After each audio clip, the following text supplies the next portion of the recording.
Thanks for joining us, EastValleyTribune.com and Varsity Xtra 2013 football previews.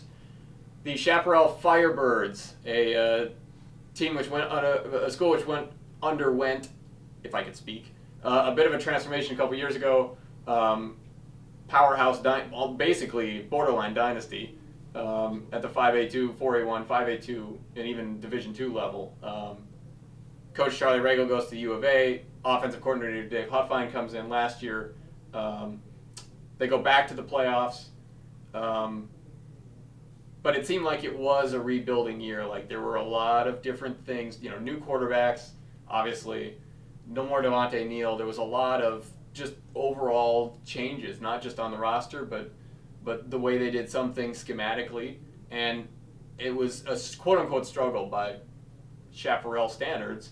But number one, they got a few things figured out. Number two, they got a lot of talent coming back. And some more talent coming in, actually. And number three, this is a playoff team that now suddenly looks like it could be much more again than a playoff team. I think this team can make a very deep run in Division II. That's just me. Is this, are we looking at a 8-2, 9-1 type season? Are we looking at better than that? I got them 10-0. I guess we are looking at better than that. It's like you said, they lost in the quarterfinals last year, which for Chaparral is a horrible result. If you're Chaparral, that just tells us how good that program is.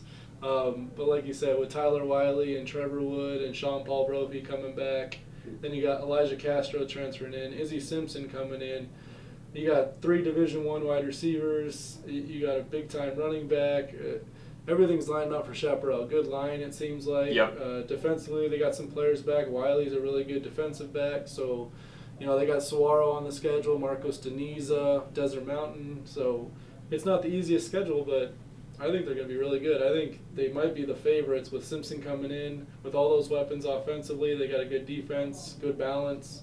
I kind of like them as the favorite in Division II. Yeah, and Sean Paul Brophy was named the starter last year, struggled at times. They sort of went to a bit of a platoon system, but it seems like, and that's, this is typical. He's a sophomore, and this is varsity level. This is not easy at all, and it seems like, those growing pains, it seems like with this team, those growing pains are going to pay off, like that he's going to be a year better and have an understanding of what he can do in Dave Huffine's offense. Yeah, and when you have those, you have 2 really good wide receivers, Trevor Wood at tight end, who just got offered by Alabama. Who was hurt almost all of last year. All of last year. So just having those weapons, having that nice tight end to just drop the ball off to if you're getting, pressure, things like that. And like you said, getting the experience, people definitely shouldn't give up on him. The kid's got a lot of talent. Yeah. You're starting at